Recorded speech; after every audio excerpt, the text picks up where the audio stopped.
Still on the lookout for these leopards, but I'm not sure we're going to get this right at this stage. We're still hopeful there's at least going to be some sign of them, because they were all moving, and so if we've got moving leopards, well, then you never know. They can all pop out right in front of us at any stage, as yesterday morning was kind of showed us. We spent the whole morning trying to find them, didn't find them, and then as we finished, they kind of popped out right onto a termite mound in the open. So you just got to keep with it and be a bit patient, and hopefully we'll get something. Now, I'm going to try and just do a big loop around in the hope that by the time I get back around to where I last saw Tandy and Cub, and hopefully where, well, in roughly the same area where James saw Tingana, that they're going to pop out on the road somewhere, all three of them together. That's what I'm going to hope for. On the road, 3 leopards all together, and that will just definitely make my morning for sure. But it's going to be sort of touch and goes if that happens. It's so thick in there that they might just meet up in this thicket and we're going to see absolutely nothing of them. But hopefully we'll get it right. The idea is to at least get some sort of view of those leopards. But what a beautiful morning it is. It's nice to see some blue sky and a sunrise for the first time in quite some time. Right, now, sorry Kirst, you're breaking up badly there. Now, I can't hear what Kirst said at all, but, well, I believe we're going to send you across to the Masai Mara, somewhere in that area. I think it's with Taylor. I don't know if I got that right, but hopefully you'll see her blonde mane shortly. Hi everybody, hello. I hope we're still on ad break, because this would be very awkward now.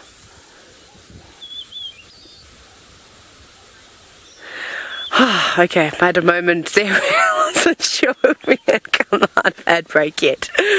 But we are going to probably start with the balloon and the giraffe. If 90 seconds could go a lot quicker, that'd be amazing, because we could get a giraffe balloon clips. Sure. That is the fastest balloon I've ever seen in my life. Look at it go. Racing stripes, quite literally, this morning. Maybe it is. Maybe it's gearing up to take off down a slope. I don't know. Building up speed. Good luck trying to land in that. Hey, Manu? Rough landing, says Manu. Yeah. Oh, this is so cool. No, balloon, slow down. Stop going so quickly. Yeah, the giraffe does need to duck, says Manu. Luckily there's some smaller ones down there. I'll be fine. Well, anyways, I hope you all are enjoying the show, but we're going to go live in about 30 seconds, so I'm just going to let you all enjoy the peace and quiet.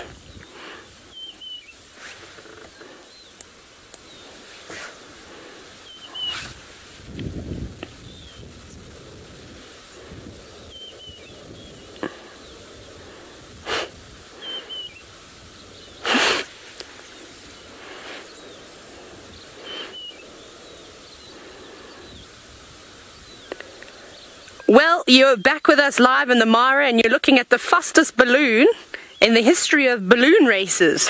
I've never seen a hot air balloon quite, well, that wasn't even floating anymore, it was going so fast. But there's also some other beautiful animals in there that you may see on your bingo cards. Some beautifully silhouetted giraffe. But we haven't left. I'm still with my family here, the hyenas. And everything's starting to settle down now. I think that sugar rush, or whatever rush they had earlier, is starting to go away. It is very much like children, young animals, when you watch them. The more and more you have a look at them, you'll see the same types of characteristics. Oh, there we go. Someone's found a stick, a new toy to play with. That's one of hyenas and lions and leopards. It's their favorite chew toy, in fact. Especially when you're teething. Manu, can you hear that bird calling? At 11 o'clock, there is a bird in the distance. Look at that. It's all fluffed up, singing its beautiful song. And that should be another one for you. It's the safari bird. This is a rufous-naped lark, however. But it's good to see that everybody is starting to wake up here in the Mara and warm themselves up in the golden light. However, James, I hope you're not too chilly down in South Africa. Are you also warming yourself up? Let's go take a look. not chilly in the slightest, and one of the birds that's very happy to be out in the sun is the red-billed buffalo weaver. Excuse me, like the one you're looking at there, and they live in those little apartment blocks that you can see. That's a very small apartment block, and they get quite big, eventually sort of taking up massive amounts of space in trees, always on the northwestern side of the tree. What is that? Oh my goodness, it looks like a pineapple. Flying pineapple. It's utterly astounding. Why is it there? Well, while you consider why it's there, let's go across to Tristan, who's got something of a nest raiding party in progress. We do indeed, James. This is absolutely amazing. So what we've got is an African harrier hawk that is hanging by its feet, and you can see it's putting its feet inside of a hole, and it's busy pulling out all of the nesting material for whatever is inside there. It could be a squirrel, it could be a bird, and this is how they hunt. So they'll go in and they'll stick these long feet into the hole, and then they try and get to whatever's inside there. It is absolutely amazing to watch. It's why their legs are so long and without feathers, is so that they can reach into these holes and grab it out. Like I said, it could be a squirrel or a bird, but we'll just have to wait and see. It definitely feels like there's something in there that it needs to go after. Oh, what got into your face? Maybe a bit of dust as it was trying to pull out some of the nesting material. Maybe went into the face. But how cool is that? This is very cool. Now, it's not something you see every day. Often you'll find with these birds of prey, particularly this species, it'll fly from tree to tree and it'll check these holes, and then it'll kind of fly away quite quickly, and it doesn't really spend too much time if it can't find anything in there. So we're super lucky to be able to be watching this hunt effectively take place. It is absolutely incredible, but it obviously is getting something in its face every time it puts it in there. Let's have a look if it can grab anything. Maybe it's a snake. There could be a snake. Did it grab something? It looked like it got something. Is there something in those talons? Oh, difficult to see. It looked like it grabbed something. I don't know what it was. Let's see if it's going to land. Yes, there's definitely something in those talons as it's flying off. There it's going to land. Right, Liam, let's see if we can get a little closer and try and work out what it's actually caught. Now, I'm going to try and get into that area of where it landed. It's quite a long way away. Now, we found this bird by hearing alarm calls, so I thought maybe it was the leopards that were around, because we heard Franklin's going crazy, and so we headed into this area, and that's what we found. Absolutely incredible to witness. Now, it's flying away from us, so I'm going to try and just get towards where it is, but I think it might have gone a bit far away. Let's just see though. It's kind of directly into the sun, so I'm trying to see into the sun and try and get there. VM, can you still see it? It flew away, so we're just trying to get towards where I last saw it flying towards. This is exciting though. I wonder what it got though. I'm very surprised because it didn't look like anything too big. So maybe a little tiny baby squirrel, or it could have been something like a small bird. We get hornbills that nest in holes like that, rollers. So it could have been anything. Oh, there it is there. I can see it in front of me. Let's see. Oh, I think it's flown a little further again. Let's just check. It looked like it went into this marula tree that is not too far away. So for those of you that are doing the bingo, there's two there for you. Well, safari bird and marula. Right, now while I try and see, oh, there it goes. So it's obviously not got what it wanted. It's just flown behind that tree, and it must have already either eaten it or it didn't get anything. But that is absolutely incredible. Right, well, we're going to try and see if we can carry on with our leopard search as that bird flies away. And while we do that, I think we're going to be sending you all the way back to the Masai Mara and Jamie with the beautiful Malaika. We're going to try and see if we can find ourselves a lion. So I heard lions roaring while we were sitting with Malaika not too far away from where we were. So we've left Malaika to her morning rest for now. We're going to go and see if we can catch up with some slightly bigger cats. I also noticed an entire herd of antelope walking down in this direction. I'm thinking perhaps the lions might be around them, so that's where we're racing off to, into the rising sun. It is a crisp, beautiful morning. The air is filled with the sound of bird calls. There we go, there's a bird for you. a quick look at our bird who's calling away. For those of you who've got safari birds, there you go. All right, off you go back over the Mara River to Taylor, whose hyenas have been endlessly entertaining. They have indeed. They are so cute. They keep I think they're enjoying being on TV today. Wait, what are you doing? But Jamie, I hope those lions that are calling in the distance will show themselves to you. It would be very, very nice if you could find some. They're up and down, not sure what's going on. Some have retreated inside the den now, where it's still nice and warm. It's still very, very, very cold out here. I'm still using my shuka to keep my legs warm, in fact. There you go, found another stick again. Now, I've been scanning around, I've been using my binoculars to see if I can find anything else in the area. Just a couple of giraffe have come through, but that's not to say that there isn't anything moving slowly through the grass. And we're surrounded by all these big trees, so I'm hoping we're going to see a leopard too. It's a great question from Billy. You're wondering, how do hyenas get rid of their fleas? Well, it's natural for all the different animals out here to have types of parasites, whether it's ticks, mites, or fleas. So they're constantly grooming themselves. However, unfortunately, hyena are lacking on the hygiene department. I had to try and just describe to you how they smell. It's like an old sock. I think James was using this the other day. An old sock that had a bit of blue cheese left in it out in the sun, or perhaps microwaved for a few days. They really aren't pleasant. And so they don't groom themselves as I'm tongue-tied today, I apologize. I think my voice is still frozen from the cold. But essentially, they don't groom themselves as well as lions do, or leopards, or even cheetah. They spend a huge portion of their day making sure that their fur is nice and clean, where you can see, look at how matted that hyena is. Whoop, fell down the hole. I hope you come back out there. Who knows where that burrow goes to? Oh, there we go.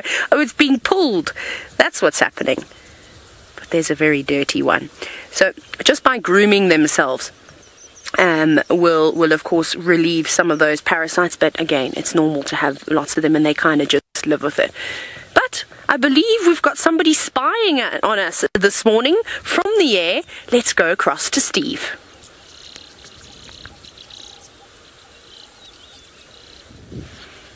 Over the Mara River, and we can see the tall canopies there of the forest that surrounds the Mara River in the extent of its 395 kilometers or 245 miles. The forest that we see here near Serena in the Mara Triangle area is the only forest left on the course of this magnificent river. Beautiful to be this high up in the sky, endless vistas. It's just one of the small drainage lines that's feeding the Mara River, not a permanent stream. That would just be from the rain coming from the escarpment, which would assist in filling the Mara with its endless brown waters moving south. And we are going to continue with Skyship Balloon Safaris, and in the meantime, once again, we're going to go south to Mr. James Henry. There is a magnificent fish eagle, almost as competent a flyer as the balloon pilot, and we in fact just watched one of them catch a tilapia, which is a kind of wild fish that occurs here in the Sabi Sands. While you enjoy the fish eagle, let me remind you to please play Safari Bingo with us today and for tomorrow's show. I'll announce the winner at the end of tomorrow evening's show. You do that by going to natgeo.com/Safari Live, and you can learn how to play Safari Bingo, and you could be highing your way out here with your best pal in the world for a once-in-a-lifetime trip for two to Kenya or South Africa with Nat Geo Journeys. It sounds like enormous amounts of fun. Well, I mean, we live out here, so I know it's going to be an enormous amount of fun for the winners. Now, the time has come for us to challenge each other once again in a competition called Where Am I? Now, I think we're pretty even Stevens at the moment. I think, in fact, I'm 2-1 down in the game. What we're going to do is show you a picture of an Impala now, and you are going to tell us where you think that impala is from. Is it from the Sabi sands or is it from the Mara? So it's Sabi sands, sorry, no, you're going to say Kruger or the Mara. The Kruger or the Mara. And what you're looking at there basically is for the horn size, so have another look at it. And you're going to hashtag Safari Live, then hashtag Kruger and hashtag Mara, depending on where you think that impala was from. This is Ian. He is one of my friends, the fourth of my friends that I have introduced you to. Isn't that nice? Julio, you're wondering how it is that I'm able to see live tweets while out in the wild. Well, Julio, it's because I am telepathic, and what I'm able to do is suck it in from the energy of the universe and imbibe the questions and then answer them. No, that's not true. You can see in my ear here, there is a little earpiece, and I have got a vicious redhead talking to me in my ear as we speak. And so she feeds me through your questions. Okay, let's head across to Noelle, who loves to answer questions. She is sitting with what she was sitting with at the very beginning. I do love questions. Thanks, James. And everybody, don't forget we are live and interactive, and I'm coming to you not far from where Mr. James Hendry is in the Sabi Sands on Chitwa. Now, this young bull elephant is busy picking up marula fruits. Now, don't forget, we still have bingo. So bingo on that, and then bingo on that big tree. That is a marula tree where the fruits are coming from. Our big breeding herd of elephants moved away into the bushes. So we carried on and we found this chap over here enjoying his breakfast all on his own. I am Noelle van Moden, and it's so lovely to have you all back. I hope you all got some good one-word tweets. I can't say tweets today, everyone. Tweets, not treats, tweets from our encounter.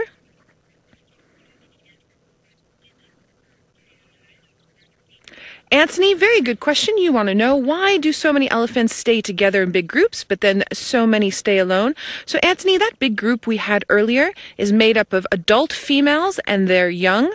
When the males, like this male, reach about 15 to 18 years old, they get kicked away from the breeding herd and either go off on their own like this or are sometimes with older males. It's called an Ascari relationship, and they choose to be with them to sort of learn how to be an adult elephant. It also allows the older males to keep them in check when they're going through their mating processes. Very good questions, guys. Keep them coming. Now, these marula fruits that this young bull elephant is eating are very high in vitamin C, extremely nutritious, and also have a high sugar content. So this time of year, these elephants are having a bit of a sugar rush and thoroughly enjoying it. You can see this male with his tush is a little bit younger. It's not that you age with the tusk, but you can see that they're not quite worn down like you'll get with the older ones. Now, Mr. Brent Leo Smith is still up in the Masai Mara, 1,600 miles north and east away from where I am, in a very beautiful ecosystem, and he has something lovely he would like to share with you. Enjoy. Well, we've got one of the biggest birds in the Masai Mara, the leopard-faced vulture, and he can see even further than we can from the balloon. Now, sitting on a nest, there's actually two of them. One is ducked down and is sitting there. They nest in these gardenia trees, and the reason we've been checking the gardenia trees is because it's a favorite scent marking spot for both lions and cheetahs. But there we go. It is the largest vulture species and dominates all the other vultures. And it's able to chase off cheetah if there's enough of them. They've got a very powerful beak, and I have seen a group of vultures chase cheetah off before. So there we go. And there are quite a lot of them in the Mara. They are quite endangered throughout Africa due to loss of habitat. So it's a really special treat to see them. Now, Jamie is wondering, what is the largest bird in Africa? Well, Jamie, I'm hoping I can show you one of the largest birds in Africa.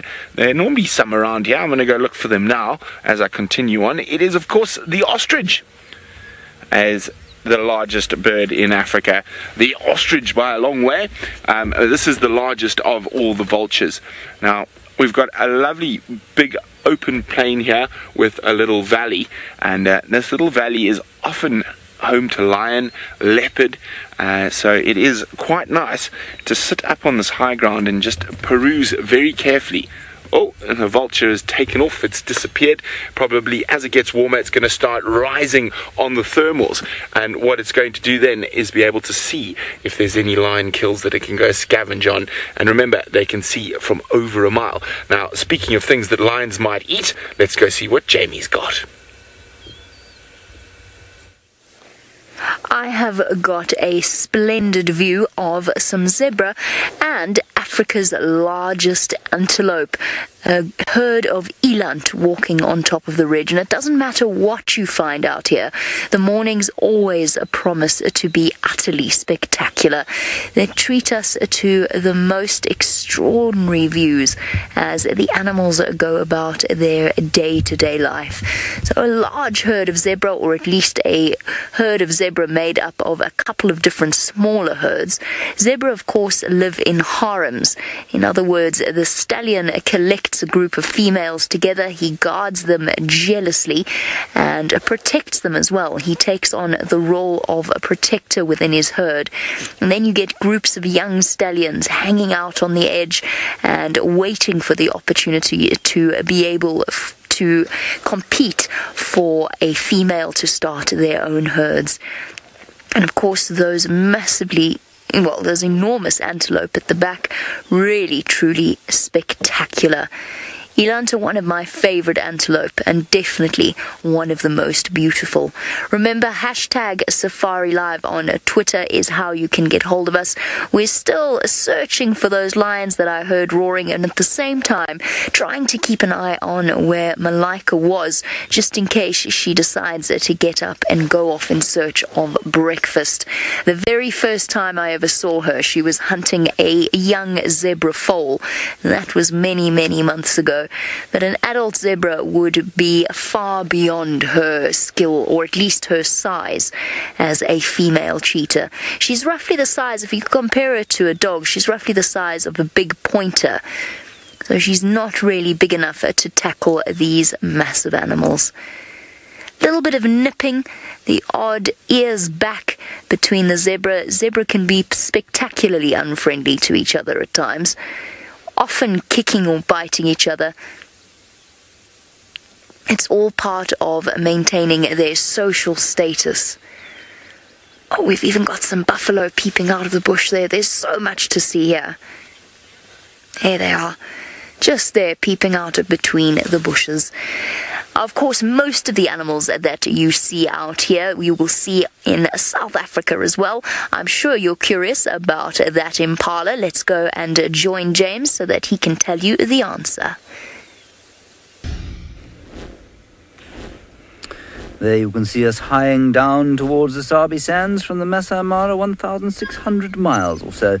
Now, one of the animals that you will not see up in the Mara, like Jamie was saying, is the animal that we'll show you just now.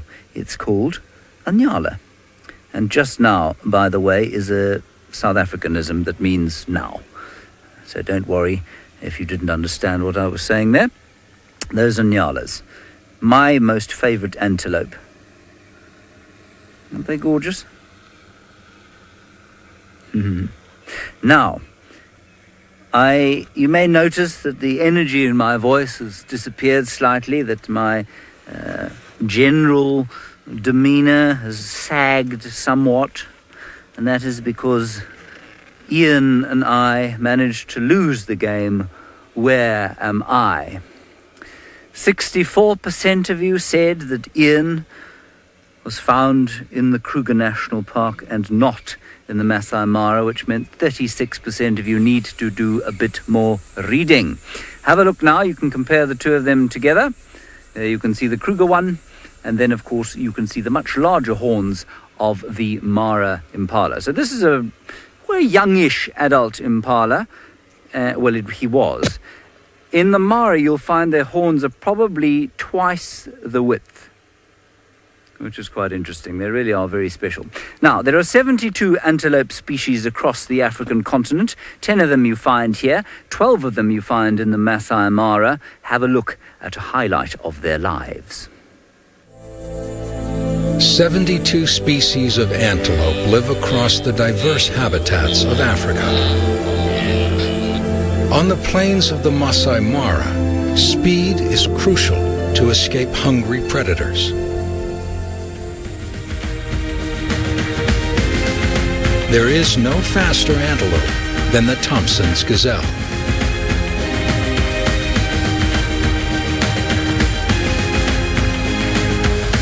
Antelopes of South Africa, like the duiker, use woodlands to avoid predators.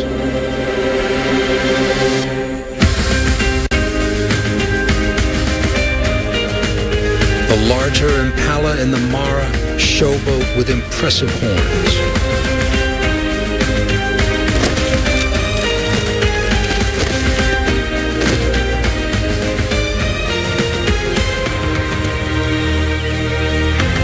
While their smaller Impala relatives in Kruger try to find safety in numbers. None outnumber the Mara's yearly arrival of 1.5 million wildebeest. They are a force of nature who calve on the southern plains of the Serengeti. Wildebeest in Kruger don't migrate in such numbers. They use the intimate landscape to give birth during the summer rains. The life and death battle antelope face in both the Mara and Sabi sands is endless.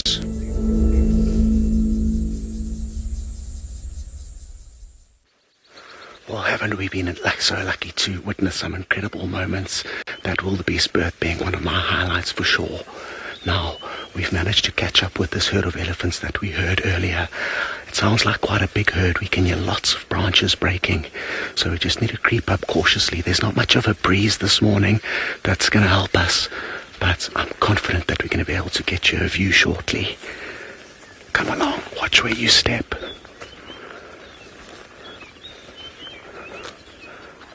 Here they are, here they are, here they are. They're right here. Have a look at that.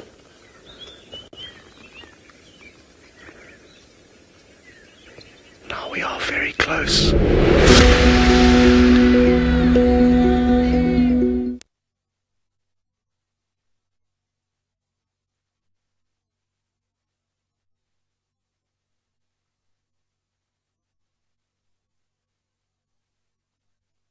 And again, without any wind, it's so difficult to approach them confidently because their senses are so good, so they could even just pick up our smell.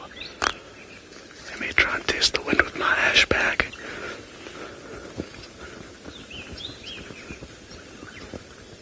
It's blowing slightly this way, so it's in our favor for now. But it looks like the elephants are making their way towards us. We need to back up a little bit, I think, Darby. Let's back up a little bit. I would rather retreat a little bit and then try and sneak up on them again. Once we're in a better spot, we don't have much cover here. I'm just not too sure which way is our best route.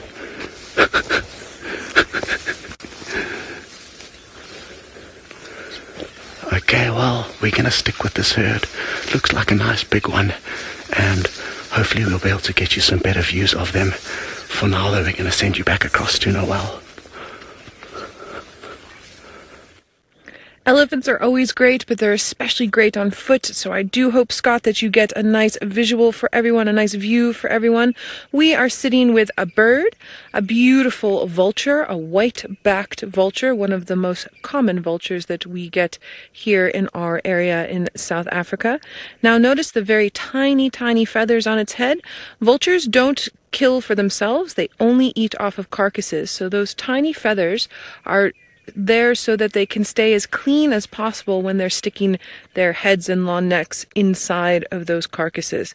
Now, this vulture has a huge wingspan. Their wingspan is 2.5 meters, so that's 2.5 yards. That is 6 foot and maybe 8 inches right around in there. It's big. I can see everyone stretching their arms out. I'm stretching my arms out as well.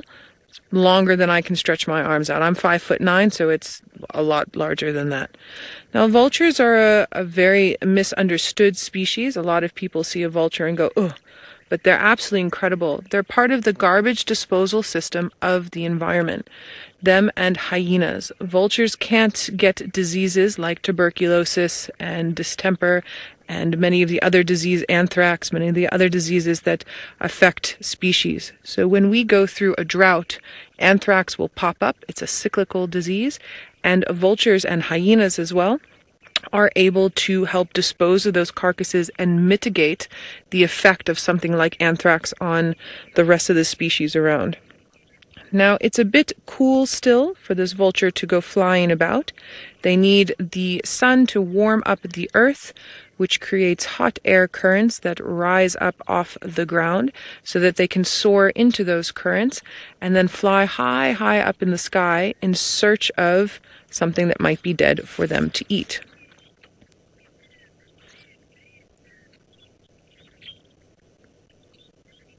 And you see them often at the tops of trees and often in dead trees like this. It gives them a better view of their surroundings. This vulture would have been in this tree for most of the evening.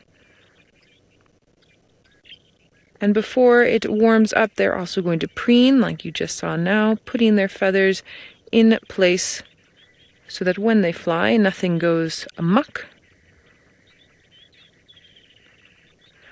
Now, my friend Steph is busy on foot north of where I am, so let's head on over to him so you can see a mammal species that is rather cheeky. They are rather cheeky. We've got a baboon troop on foot here. This is the Chakma baboon. Big baboon. And we've got them just in the thicket here. That was a great daycare. Come with me. Okay, we've got one big male coming through the bush here.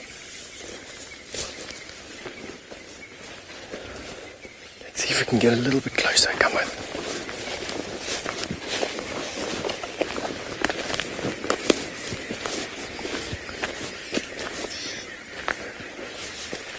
One running through there. See if he climbs up the tree.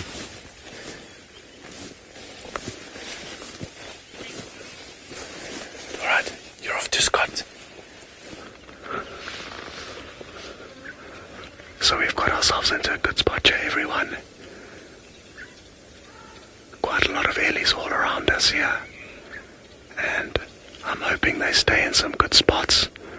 I think they're going to let us just... Actually, this one here is quite good, Darby. What do you think?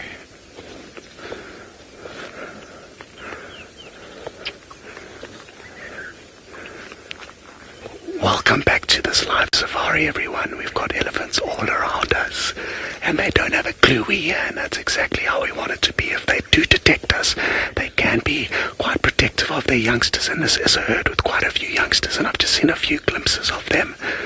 How cool is this? They are such peaceful animals, and it's surprising how quietly they can move through the vegetation, considering how big they are. However, like I said, if they do catch wind of us, their behavior will change quite drastically.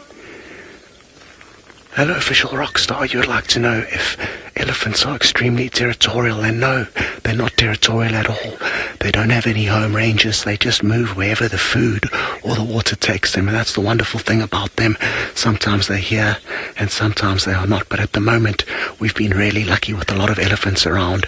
There's a lot of great fruits around for them, and loving having so many of them out on the property. Good stuff. Well, we're going to send you from this herd of elephants on foot to some of our cousins with Steph. That is nerve-wracking, to be honest with you, being in a herd of elephant like that. I hope Scott's going to be okay. Looking forward to getting an update from him. We definitely have got some primates on foot here. We're with a troop of Chakma baboon. These are the largest primate species that we found out here, and they live in big troops with one another. These particular baboons, from time to time, visit our camp, and I must be honest with you, they have learnt an ever-increasing skill set to try and get into our food stores, and that is why they're allowing us to be where they are, to be honest. Normally baboons wouldn't allow us to be this close to them. But these baboons from time to time do see people. They use the trees in the camp as a roost when they're in the area. But they forage far and wide. Sometimes we don't see them for years at a time. We've got a youngster looking at us through the bushes here. That's him just playing a little bit of an antagonizing game with us. Now, this time of the year, they're gorging themselves on marulas and insects, grass, leaves. They're omnivorous, just like we are. Now, Andrew, you'd like to know if there are many baboons in the Kruger National Park. There are actually quite a few, Andrew. They're quite a common mammal species out here.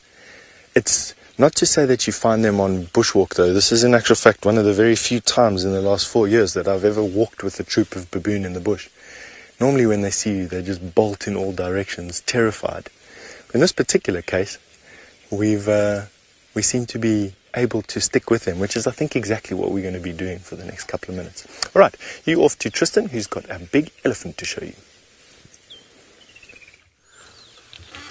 Well, I don't have big elephants, but I have lots of small male elephants who are full of beans this morning. There's temper tantrums being thrown all over the place. Can you hear the trumpeting in the background?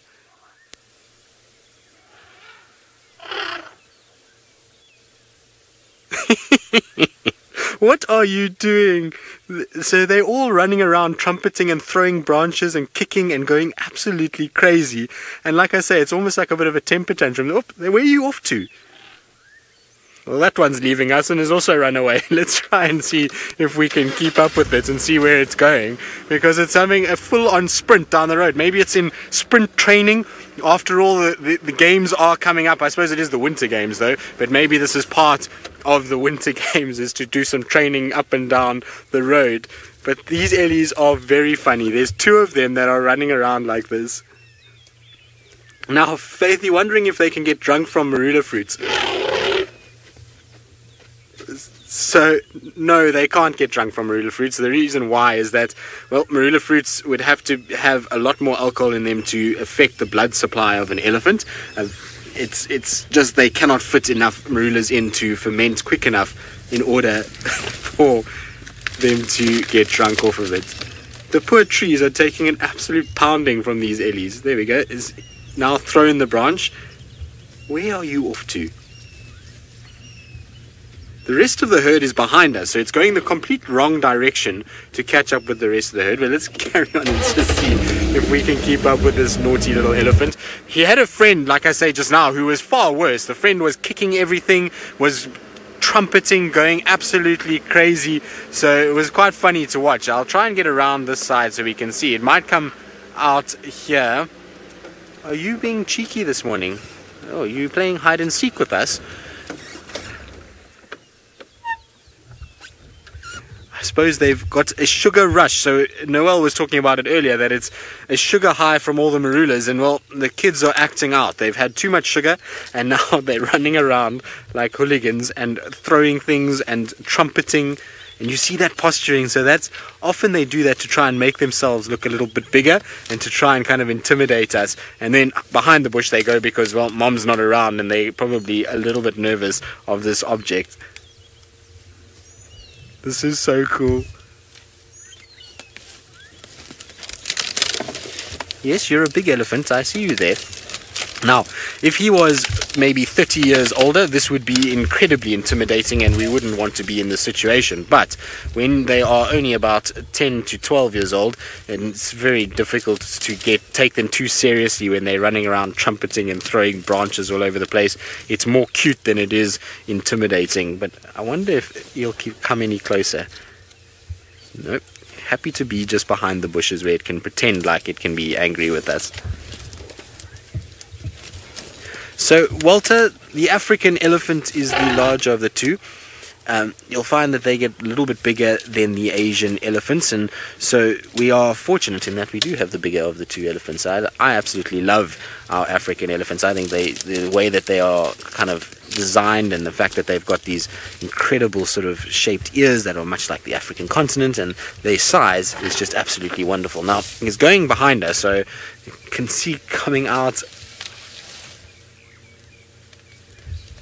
I think this tantrum is just going to carry on. And like I say, the poor trees are the ones that are going to get absolutely abused. But we're going to try and keep up with this elephant and see if it goes back towards the main herd, because maybe we'll get some antics with the entire herd. But while we try and kind of see where this little one goes and whether or not the tantrum is going to continue, let's send you back across to Taylor with those cheeky hyenas.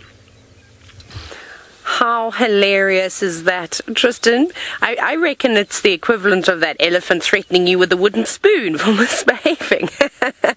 But we're still sitting here with the hyenas, and one of the younger cubs, one that's got its rear end facing us at the moment, is trying to steal a piece of bone away from that older hyena cub who's clutching it between its paws.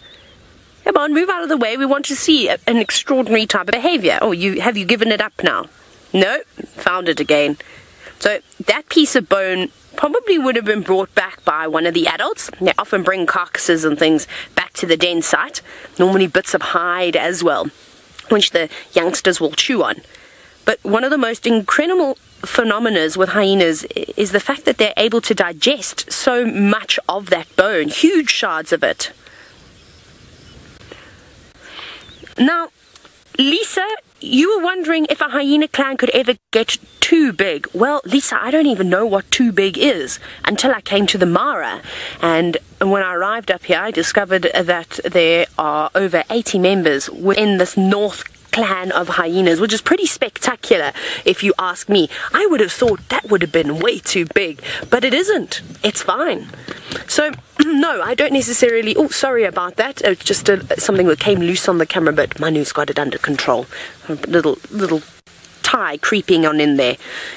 So they're massive out here, and there's so much space. I mean, that's why the clans can get so big here. And we'll recap. I think it was JP was asking a question as to why, how come there are so many hyena here, and it's good food, lots and lots of space, not too much competition, which is what they essentially need. There we go. Adult has got up. She's done suckling her youngsters, and she's just giving herself a little bit of a groom, but not paying too much attention to her fur. Right, off you go back down to James, who has got one of the more comical birds in South Africa. It is a comical bird, and if I'm not mistaken, it's a bird that could be quite important to those of you who are playing safari bingo. There we are. It's a guinea fowl. You probably also knock it off as a safari bird if you're lucky. And what they're doing is eating the seeds off the tops of the grass there. We've had tremendous diversity today. We really have, and on that note, it's now come time for us to play our last game of the day, and that game, of course, is Who Won? And the series is very evenly poised at 2-1, as far as I remember, and we now are going to play the game Who Won, and you're going to tell me who you think won today's show, using the hashtag Safari Live, and then hashtag Mara, or hashtag Kruger. I'm hoping very much that it will be the Kruger today. Don't tell anybody up north that that's what I said. Hashtag Safari Live, hashtag Mara, hashtag Kruger. Now, one of the things, of course, that likes to eat marulas almost as much as elephants and human beings are baboons, some of my very favourite creatures, with Stefan, who is not a baboon.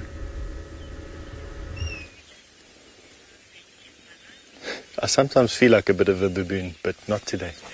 We've been following those baboons, and they're now in the marula tree, just off in front of us, about 50 yards or so in front of us. They're busy feeding on some marulas, hanging around in the branches. There's one, absolutely acrobatic. And they'll be picking off the fruit right to the top of the tree. Now, Matt, you'd like to know why baboons attack leopard cubs? It's basically just to eliminate a potential threat. When the leopard are older, leopard love to hunt baboons. And baboons reciprocate by making sure that whenever they find a leopard that they can intimidate, or they can chase and even kill, that they will do that. And it's not just leopard cubs, Matt, it's also leopard females. I've personally seen a baboon troop rip a female leopard to pieces, and it is not a nice thing. They've got canines longer than those of a lion. Now, my colleague Scott has got some elephant that he's been following, and I'm glad to see that, or glad to hear at least, that he's safe and sound, and he's with one of those illies now to show you. for now we are safe and sound. These ellies have got no idea we're here. And happy to see, yeah, you guys got to see those baboons snacking down on the marula fruits. It's also one of the elephants' favorite food at this time of the year. Now these ellies are slowly making their way towards us and the wind is swirling. So we just need to be cautious. The wind actually has just changed direction. Now it's blowing quite strongly towards them. And I wouldn't be surprised if they slowly started lifting up their trunk and smelling us. But for now it seems like they still have no idea. How cool is this? It's one of my favorite things to do, is to be able to share encounters like this with you guys on foot. I know you've been spoiled. Oh no, we need to actually move back. We need to get back out of here. They're starting to come towards us. Let's just slowly creep out of here. We don't want to give them any reason to attack us. It can change just like that. And I think we're okay here now. But I don't want to take any chances. Good stuff. Well, I'm glad we got you guys some great views of them. Like I said, I don't want to take any chances, and I think it'll make sense for us to just keep our distance for now. And the good news is that Jamie's got lucky. She's found you guys a bride of lion all the way back up in the Masai Mara. Definitely don't take any chances, Scott. We want you coming home for the 5th and final installment tomorrow night. But yes, look at this. We have completed the Big Cat trifecta this morning, or this evening for those of you watching. We've had leopards, a cheetah, and now a pride of lions. James is absolutely right. We've had the most extraordinary diversity this morning, and at the same time, we've managed to show you some of the really amazing big cats. So these are the lions that I heard roaring close to Malika. They've moved a little, which is why it took me so long to find them, but we found them in the end. And when I first saw them, we were about 2 or 3 kilometers away, or just over a mile away from where they are now. So we had to race to get here, but we're here, and we've got a pride of at least 4 lionesses. I can see a 4th. You won't be able to see her at the moment. And they are enjoying the morning sun. It's only just starting to warm up here in Kenya. I'm sure they would appreciate being wrapped in a very warm Kenyan traditional shuka, with a wink and a nod for those of you who are, looking to win a trip to Africa. Now, we've spent an enormous amount of time with lions as well, and we have seen all kinds of sides to their personality. Most of the time, they're lying down looking peaceful, but sometimes things change and become very, very aggressive indeed. Have a look at what I saw a few months ago.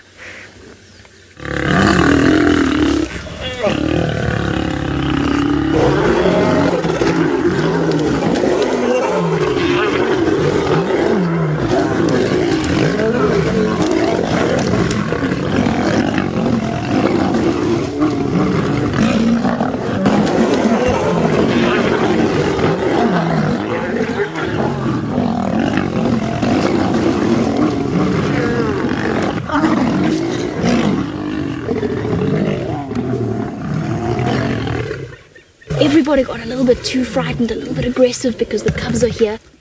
There's Mom, protecting you all. See how she's shepherding them away. How epic and hectic was that bit of a clip with the Nkuhumas and the Birmingham males. Hopefully they will pop up for our last and final show tomorrow morning. I am Noelle van Moden, and I am sitting here with a herd of Impala. The collective noun is a rank of Impala with a big, beautiful blue sky as they are busy feeding. Everybody is so happy today as the sun is out and it's making everything warm and glowing. Now, Impalas breed, they drop their babies around sort of mid-November, so we're starting to see the older babies now, and then we're going to be coming into breeding season shortly. Impalas don't use a den like the lions that we saw. A denning for an Impala would be silly. Denning for lions would be good. A den site would be good for those lions. For the Impala, they prefer to stay in a herd structure like you see now. It keeps them safe. The mums will have the baby, and then they very quickly get up and moving and follow the herd around. Now, part of the way that they keep safe from something like those lions, like the Nkuhumas that we saw in that little montage, is by keeping together in this herd structure. More eyes, more ears, more sense of smell, better chance of survival. It's one of the most common antelope species we see, and one of the most beautiful.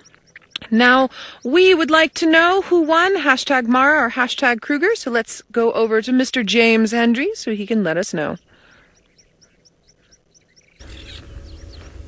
I'm basking in the joy of victory here next to some hippopotami. Just behind me, the Kruger won today. 85% of you agreed with that, and so the series sits at 2-2 with just the finale tomorrow to decide between who won the entire series. So 2-2, that's evenly poised. Thank you very much for playing that game. Quickly, remember, Safari Bingo, you must play with us for tomorrow as well. You could win a once-in-a-lifetime trip for 2 to South Africa or Kenya with Nat Geo Journeys. You just go to natgeowild.com/Safari Live and figure out how to play it. You've got another few hours tomorrow morning to play with us, or your evening. And hopefully you will be jetting out here to enjoy these magnificent sights, sounds, smells, and of course all the creatures of Kenya or South Africa. Well, let's just see if I can spot this hippopotamus again. I think I'm going to move away from here. I think I'm probably a little bit close, only about 60 feet or so. But the hippo doesn't seem too bothered by me. Let's go back to the leonine figure of Taylor McCurdy. The hyenas seem to be tolerating her rather nicely, given her leonine looks. Oh, everybody's retreating back in the den. What's happened? Welcome, everybody, to the Mara, the land of hyenas. Obviously, the Sabi sand we always refer to as the land of leopards. But today they seem to be evading everybody, just for the beginning. Oh, there we go.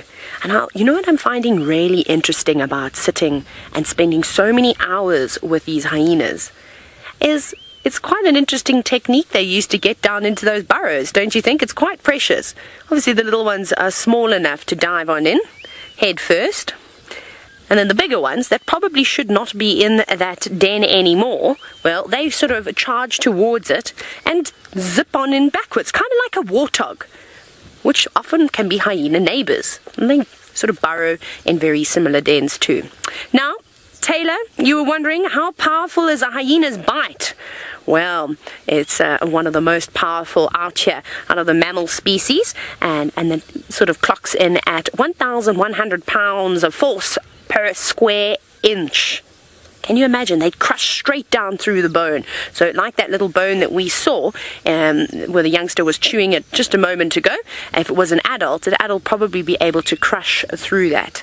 And it's important that they chew on bones, and they can extract lots and lots of different nutrients out of them, like calcium, of course, as you can imagine, phosphorus, which is very important for a hyena's diet. And what's really and truly amazing about the circle of life out here is that they obviously eat all the different bits and pieces of animals. We've just chatted about how they also eat bones. It's all got to go somewhere. You wouldn't think that anything would eat hyena dung now, would you? But tortoises are quite cool, because sometimes you'll see them around nibbling on some white dung from the hyenas, and they of course have those big shells, so they need all the extra calcium they can get. But things are really starting to calm down now at the den. I think everyone's feeling a little bit tired. So off you go across to Jamie, and I hope her lions aren't as sleepy as our hyena. Well, I think it's safe to say that Taylor's hyena have really, truly earned their rest today. They have, I think, possibly stolen the show. And I hope really given you an opportunity to, for those of you that have always thought of hyenas as dirty thieves and scavengers, to perhaps reform your opinions. Lions, on the other hand, it's hard to think of them as anything but magnificent.